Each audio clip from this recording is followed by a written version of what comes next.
You're listening to Systemic Error Podcast. The failure was designed. She's empty inside. Megyn Kelly goes off on Taylor Swift after 1,000-person wedding, based on an article by Daniel Hampton. Megyn Kelly's real complaint is political loyalty. The story beneath the wedding. Megyn Kelly went on Piers Morgan Uncensored and performed contempt as analysis. Taylor Swift's wedding was the pretext. A reported 1,000 guests, Adam Sandler officiating, and celebrity names like Paul McCartney and Stevie Nicks attached to the event. Kelly called Swift empty inside, mocked the guest list, and sneered at the idea that people that famous could actually be close.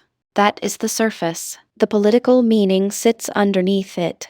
Who is actually being targeted? Swift is not the person with institutional power in this exchange. Kelly is using a large media platform to police a public figure who has made herself legible to millions and, crucially, endorsed Kamala Harris in 2024. Kelly's earlier warning was explicit. Back the Democrats and you can kiss your sales to the Republican audience goodbye.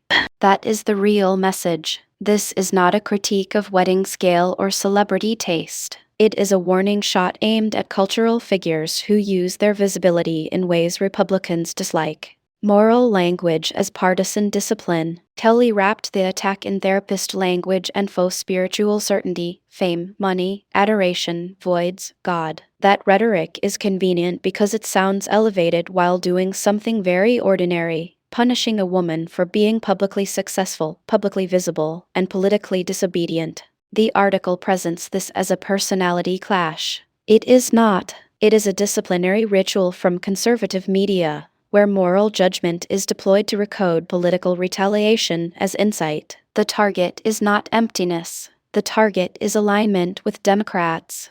The guest list is not the point. Kelly lingered on the guest list, especially the presence of names like Oprah Winfrey and Steven Spielberg, as if celebrity proximity were proof of fraud. But the complaint collapses under its own hypocrisy. Conservative media routinely depends on elite access, celebrity grievance, and status hierarchy when it serves the cause. The outrage only appears when prestige is attached to someone who breaks with the Republican line. Morgan's mild pushback only made the segment clearer. He did not defend Swift. He mostly treated the spectacle as comparable to another famous wedding. That is a familiar media move. Reduce political antagonism to lifestyle commentary, then pretend the politics are incidental. They are not incidental. They are the point. What Kelly is really defending. Swift's 2025 album reportedly shattered the all-time first-week sales record. That matters because it undercuts the fantasy that Republican backlash is some kind of market correction. Kelly is not speaking from strength. She is speaking from resentment. Swift's cultural reach survives conservative disapproval. Her endorsement did not destroy her audience.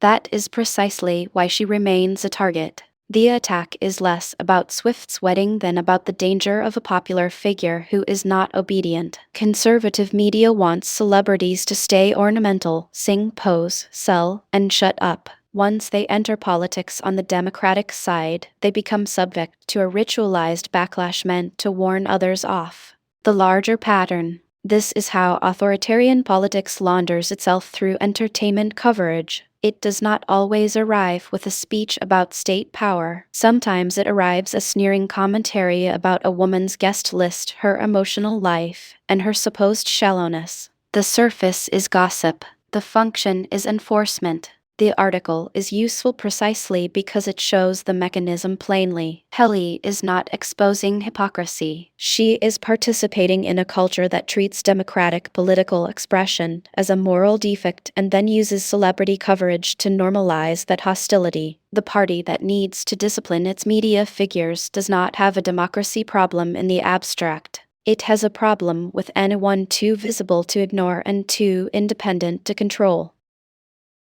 You've been listening to Systemic Error. Thanks to Raw Story for today's article, with the automated voice of Amy. Thanks for listening.